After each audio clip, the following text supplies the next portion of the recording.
Continuamos en el versículo 12. Quienes pecaron sin conocer la ley serán eliminados sin que se hable de la ley. Y los que pecaron conociendo la ley serán juzgados por la ley. Porque no son justos ante Dios los que escuchan la ley, sino los que la cumplen. Cuando los paganos que no tienen ley cumplen naturalmente lo que manda la ley, están escribiendo ellos mismos esa ley que no tienen. Y así demuestran que las exigencias de la ley están grabadas en sus corazones. Serán juzgados por su propia conciencia y los acusará o los aprobará su propia razón. El día en que Dios juzgue lo más íntimo de las personas por medio de Jesucristo. Es lo que dice mi evangelio. Porque mira, tú eres judío y te apoyas en la ley y te sientes orgulloso de tu Dios. Conoces su voluntad porque la ley te la enseñó. Y sabes cómo actuar según las circunstancias. Tú te crees guía de ciegos, luz en la oscuridad, maestro de los que no saben, el que enseña a los niños chicos y posees en la ley todo lo esencial y las normas del conocimiento y de la verdad. Pues bien, tú que enseñas a los demás, ¿por qué no te instruyes a ti mismo? Eso es lo importante del capítulo 2 de la carta a los Romanos. Tú, querido ministro, que enseñas a los demás, pórtense bien, vayan a misa, recen el rosario, confiésense. Pues escuchen eso, porque dice, tú que enseñas a los demás, ¿por qué no te instruyes a ti mismo? Y esto no lo diría solamente para los ministros.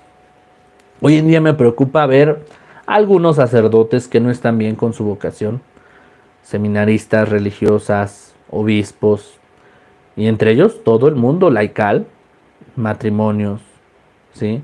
Jóvenes, señoritas, niños del catecismo, papás y mamás de catecismo. Yo les preguntaría, ¿por qué no te instruyes a ti mismo? Muchas veces cuando doy estas pláticas en la formación para catecismo, para los que van a hacer la primera comunión, yo les digo, a ver papás, ¿ustedes por qué quieren que hagan sus hijos la primera comunión? No, pues porque queremos que conozca a Dios, que aprenda a rezar, que reciba la bendición de Dios. Sí, está bien. Y aprender a rezar, ¿a poco no le puedes enseñar tú, querido papá, mamá? ¿Sí? El rezo se tiene que aprender desde casa. Ya debemos entender eso. Pero vivimos en una cultura tan, perdón que lo diga, pero vivimos en una cultura o sociedad mediocre. Sí, mediocre significa hacer las cosas a medias. Y lo digo con todo respeto. Pero al menos en esta sociedad en la que vivimos, muchos papás, muchas familias, ya no enseñan a sus hijos a rezar. Le enseñan a sus hijos videos, les enseñan a ir a la escuela, a sumar, a restar, les enseñan a vestirse bien, a escuchar música. Pero yo no veo a papás que enseñen a rezar a sus hijos. Eso sí, ya cuando el hijo llega a tener 8 años, 10 años, órale, vete al catecismo, mijo, porque tienes que hacer la primera comunión. Ajá, ¿y por qué? Si tu papá, tu mamá ni vas a misa. Ahí está el ejemplo, ¿verdad? Papás y mamás que dicen, ve, ¿para qué hagas la primera comunión? ¿Para qué? Si tu papá y mamá ni rezas, ni van a misa. Y dice, ¿por qué no te instruyes a ti mismo? Tú que enseñas a los demás a que sean perfectos, a que sean buenos, ¿por qué no enseñas a los demás? ¿Por qué no te enseñas a ti mismo? ¿Por qué no cumples tú mismo? Y eso siempre se los digo. A ver, papás, antes de que traigan a sus hijos al catecismo, pregúntense ustedes cómo están con Dios. ¿Vienen a misa? ¿Se confiesan? ¿Apoyan a la iglesia en sus necesidades? ¿Cumplen con las obras de misericordia por lo menos una vez al año? Y esto se los digo de frente. Y les digo, si no están bien en la iglesia, pónganse de pie y dense la media vuelta y vámonos. No tienen nada que hacer aquí. Porque obviamente los problemas empiezan en el camino. Personas que no van a misa, personas que son mediocres, que no enseñan a rezar a sus hijos desde casa, tienen muchos problemas en el catecismo. Porque piensan que solamente el catecismo es aprender de Dios y rezar y ya. No. Hoy en día el catecismo se ha vuelto un proceso de formación. Entre todos los procesos que sí existen en la iglesia, el catecismo se ha convertido ya en un momento de formación.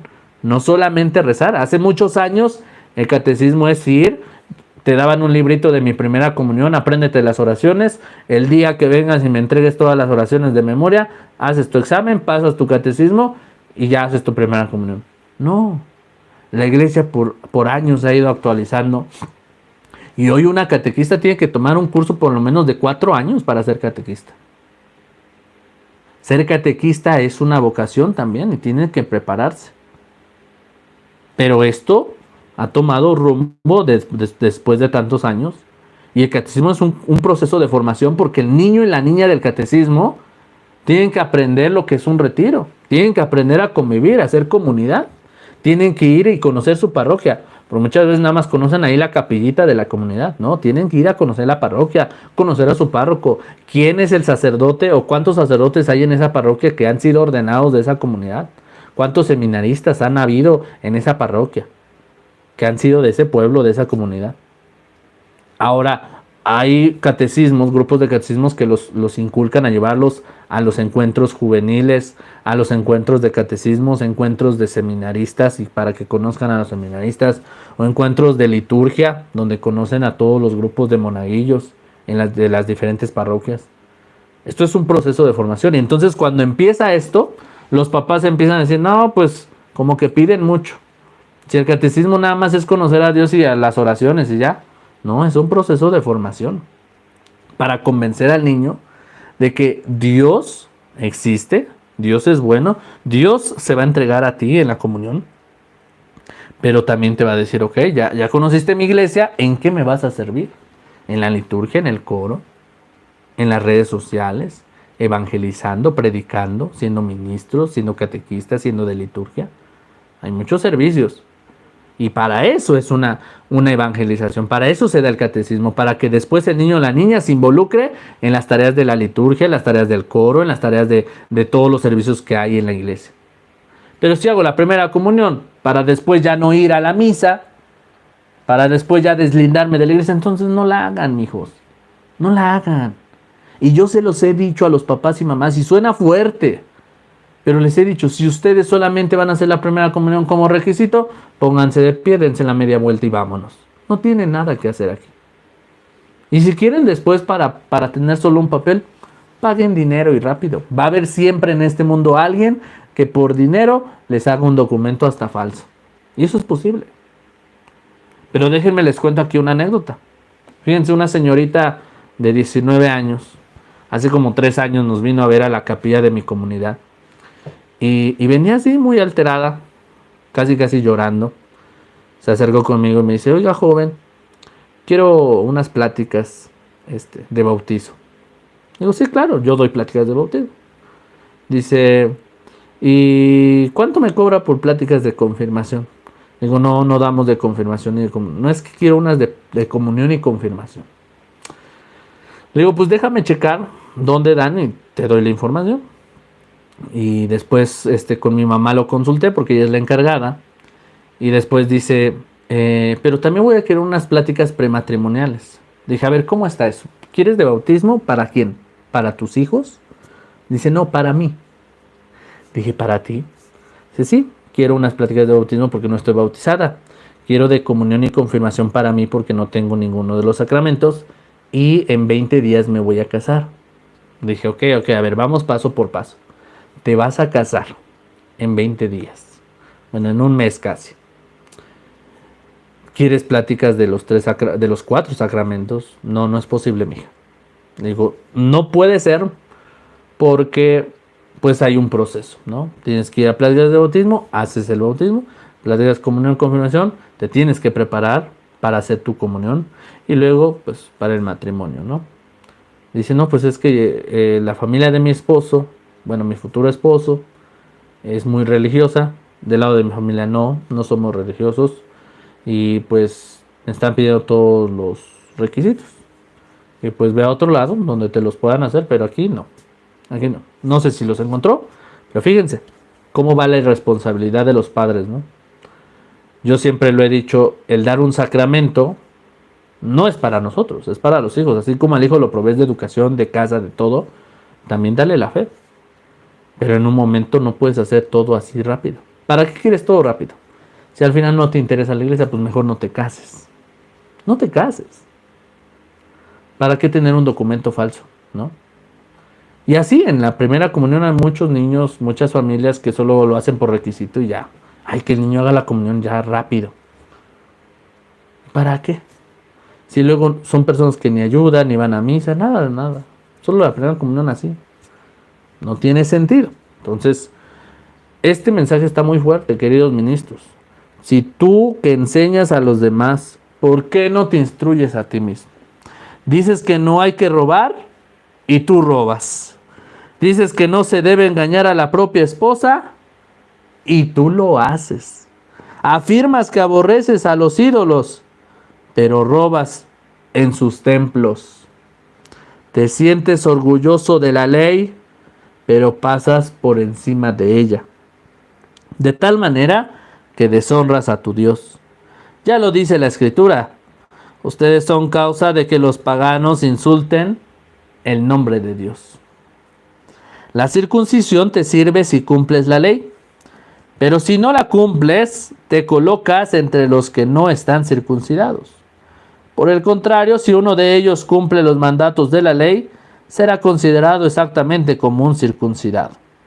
El que cumple la ley sin estar marcado físicamente con la circuncisión, podrá juzgarte a ti, que eres infiel a la ley, a pesar de que tienes a la vez la circuncisión y la ley. Porque lo que a uno lo hace judío no es algo exterior, y la circuncisión real no es la que está hecha en el cuerpo. Ser judío es una realidad íntima, y la circuncisión debe ser la del corazón, obra espiritual y no cuestión de leyes escritas. No es algo que puedan valorar los hombres, sino solo Dios. Aquí es importante entender esta última parte del capítulo 2 sobre la circuncisión. En aquel tiempo los judíos circuncidar significa quitar una parte de la piel, ¿sí? Ese quitar y ese sangrar por ese quitar la piel significa quitar ese hombre viejo para renovar al hombre nuevo, ¿sí? Eso era la circuncisión. Que en el Antiguo Testamento la circuncisión adquiere un acto como el bautismo, ¿sí? El bautismo es despojarme de mi vestimenta de hombre viejo y ponerme esa vestimenta blanca, pura, que manifiesta esta blanqueza, esa pureza en mi persona. No solamente se refiere San Pablo a que no debe ser una circuncisión exterior. No se tienen que quitar la piel, no tienen que sangrar físicamente, no tienen que quitarse nada, sino entender que la circuncisión real no es la del cuerpo, sino la del espíritu. ¿De qué me sirve? Y esto es en referencia a lo que muchas veces nombró Jesús en el Evangelio. En el Evangelio se habla también de una ley que había antes de comer. Antes de comer, todas las personas judías tenían que lavarse no solo las manos, sino también los pies. Comúnmente la gente de aquel tiempo andaba siempre en guaraches. Cuando caminabas de un lugar a otro a visitar a un familiar, a una persona, a algún compadrito, pues ibas caminando. No había transportes como ahora. Llegando a la casa, ¿sí?, para poder pasar a la mesa y degustar el platillo que te iban a invitar en esa casa, no solamente te tenías que lavar las manos, sino también tienes que lavarte los pies, como este rito, como esta ley, ¿no? Y muchas veces juzgaron a Jesús de que comía con sus discípulos y ellos no se lavaban ni las manos ni los pies. Y Jesús menciona, es que, ¿por qué demostrar ante los demás algo exterior?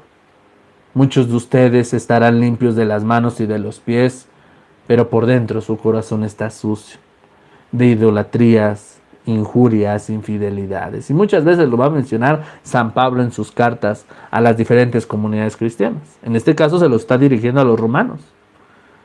Pero él lo dice directamente. La circuncisión no es externa. Es decir, el bautismo de la misma forma no es algo externo. Ya me echaron agua, ya soy limpio, sí. Pero un bautismo verdadero adquiere el verdadero sentido en el caminar del cristiano. Cuando el cristiano, es decir, los niños, aparte de que le enseñas matemáticas, le enseñas a comer bien, le enseñas valores de siéntate bien, saluda a tu tío, saluda a tu papá, no digas malas palabras. Así como empezamos a educar a los niños, también tiene que haber esa educación en la fe. Apréndete a persinar, apréndete a rezar el Padre Nuestro, el Rosario, ¿sí? Ponle películas a los niños, a tus hijos, de los santos, películas de Moisés, de la creación, y van a ir entendiendo. Pero si esperamos hasta el catecismo para que allá le enseñen, pues no tiene sentido. En el catecismo es vivir una formación de convencerme de que quiero ser hijo de Dios toda la vida. Y entonces recibo esa fuerza del Espíritu Santo que me ayudará entonces a desarrollarme dentro de un servicio en la iglesia. Como cantor, como animador de liturgia, animador del coro, como catequista, como incluso fiscal, mayordomo, como evangelizador, como ministro. Bueno, muchos servicios que hay. Pero es esa fuerza del Espíritu que se recibe en la confirmación. Por lo tanto, San Pablo continúa y termina: ser judío es una realidad íntima. Y la circuncisión debe ser la del corazón. Es decir, no quitar un trozo de piel, no sangrar, que era la circuncisión, sino la circuncisión del corazón se refiere a quitar eso que me está haciendo daño, ese vicio, ese deseo por robar lo ajeno, ese deseo por engañar a la propia esposa, ¿sí? Esas cosas que hacen que nosotros cometamos actos de maldad. Y entonces habla de una circuncisión espiritual, así como un bautismo espiritual, y que no es cuestión de leyes. No es algo que puedan valorar los hombres, sino solo Dios. Ya desde aquí vemos una parte de lo que ya se hablaba desde el Evangelio. No hay que agradar a los hombres, sino a Dios. A los hombres los agradas, ¿no? Con las cosas que físicamente ves, pero espiritualmente solo tú sabes lo que tienes ante Dios.